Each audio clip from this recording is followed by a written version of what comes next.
অনির্দিষ্টকালের জন্য দক্ষিণ দিনাজপুরের হিলি বন্দর দিয়ে বাংলাদেশে আলু রপ্তানি বন্ধ হয়ে গেল।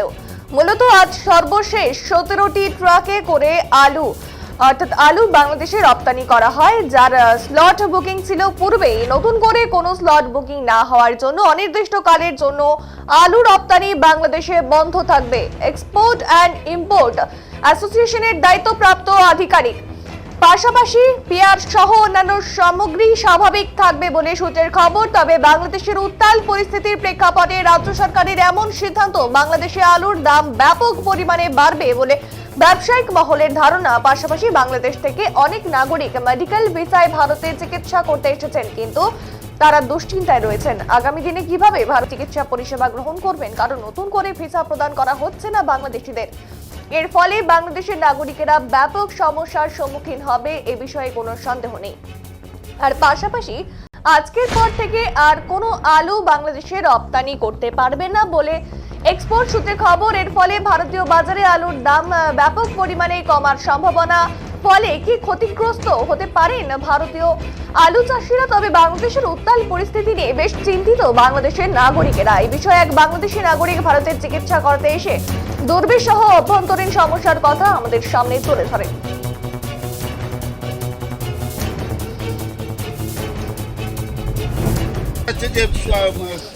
সব বন্ধ হয়ে গেছে, কি বিষয়টা যদি বলেন? স্লট বন্ধ হয়েছে বলতে আমাদের তো আলু এটা বন্ধ হয়ে গেছে, 27 তারিখে বন্ধ হয়েছে। সেই গাড়িগুলো ছিল, জ্যাম লেগেছিল, রাস্তা জ্যাম ছিল, এই কারণে গাড়িগুলো আজকে মানে কিছু গাড়ি আটকে গেছিল, কালকে রোড জ্যাম হয়েছিল, সেই গাড়িগুলো মানে লাস্ট কয়েকটা গাড়ি ছিল সেগুলো নতুন করে কোনো বুকিং হচ্ছে? নতুন করে কিছু বুকিং হচ্ছে।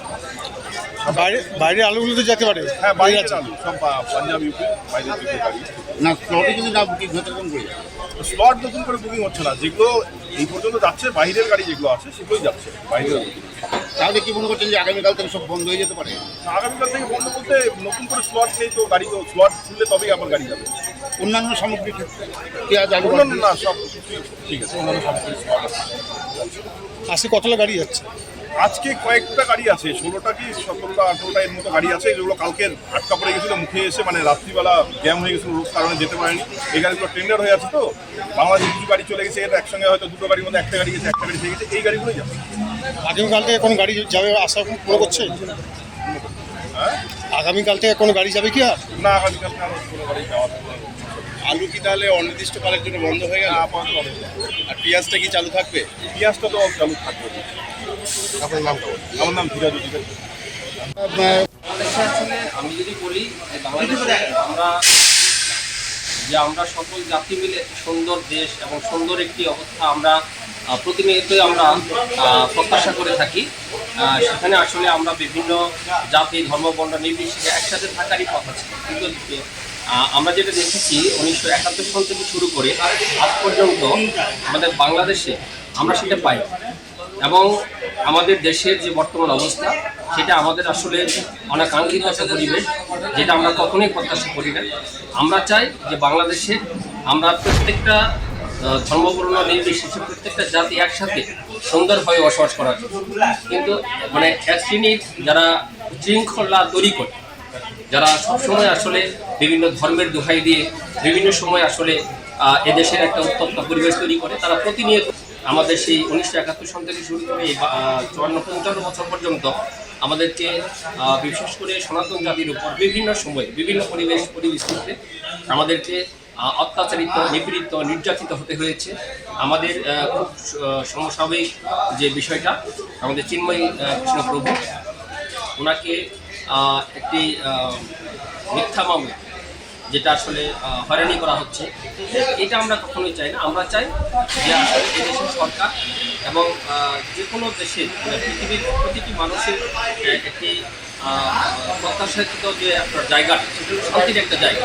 আমরা চাই সেই শান্তিটা ফিরে আসুক, কেউ যেন কখনো ধর্মের দোহাই নিয়ে কোনো জাতিকে কোনো ধর্মকে, কোনো বর্ণকে ছোট করতে না পারে এবং কোনোভাবেই যেন সনাতনের উপর আর অত্যাচারিত না হয়, সেই প্রত্যাশা করি সকল মিডিয়ার কাছে, সকল দেশবাসীর কাছে এবং সকল জাতির কাছে।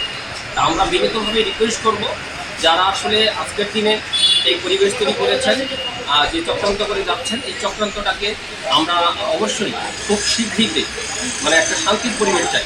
তা আপনারা যেভাবে করে এই দেশকে মানে সারা বিশ্বের কাছে একটা অশান্তিকর পরিবেশ তৈরি করেছেন, যারাই করেন না কেন, আমরা তাদেরকে বলবো কুচক্রী মহল। এই কুচক্রী মহলের কাছ থেকে আমরা বাংলাদেশের বাঙালি যারা আছি, আমরা প্রতিনিয়ত প্রত্যাশা করি যে একটা সুন্দর মানে সুস্থ, সুন্দর, সুখী, সমৃদ্ধ বাংলাদেশ। Thank you. আপনার নাম? আমার নাম অরুণ দেবনাথ। আমি আমার হোম ডিস্ট্রিক্ট বা বিভাগ হচ্ছে ময়মনসিংহ। তো সেখান থেকে আমরা ভারতে এসেছিলাম, ভারতের কৃষ্টি কালচারও দেখেছি। এখানে অনেক ব্যক্তি এবং জাতি ধর্ম নির্বিশেষে সবাই মোটামুটি অনেক সুন্দর একটা পরিবেশে সবাই বসবাস করছে। এই জিনিসটা আমরাও চাই, যাতে আসলে কোনোভাবে আমাদের ভিতরে কোনো কোন্দল না থাকে, সকল কালো অন্ধকার কেটে আমাদের মাঝেও ফিরে আসুক এরকম শান্তির পরিবেশ, এটাই প্রত্যাশা করি। Thank you. কী রকম মনে করছেন? অবস্থা ভালো না, এখন কেমন? এখনো একদম অবস্থা খারাপ।